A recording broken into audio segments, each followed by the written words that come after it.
আমরা পোখারায় যেয়ে পরের দিন আমরা সানরাইজ দেখলাম, তারপরে মন্দির দর্শন করে আমরা চলে আসলাম হোটেলে। তারপর বুফে ব্রেকফাস্ট করে আমরা চলে গেলাম গুপ্তেশ্বর মহাদেব কেবে। ওখানে যে আমরা ওই টেম্পলটা পরিদর্শন করলাম। ওই টেম্পলটা খুব সুন্দর ছিল, আর ওই টেম্পলের ভিতরে কেব ছিল, ওই কেবের মধ্যে ওয়াটারফল ছিল। দেখুন কি সুন্দর এই দৃশ্য। এরপর পাশে একটা মার্কেট ছিল, ওই মার্কেটে আমরা কিছু কেনাকাটা করে চলে আসলাম ডেভিস ফল। ওখানে ডেভিস ফলে এসে আমরা বিভিন্ন রকমের দৃশ্য দেখলাম। দেখুন কি সুন্দর এখানকার ওয়াটারফলের দৃশ্যটা, খুবই সুন্দর ছিল।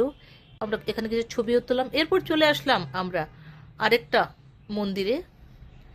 দেখুন কি সুন্দর এই মন্দির। এখানে অনেকগুলো শিবলিঙ্গ ছিল, আর পাশে একটা লেক ছিল। আর আমার দিদি আইসক্রিম খাওয়ানোর মধ্যে দিয়ে শেষ হলো আজকের দিন।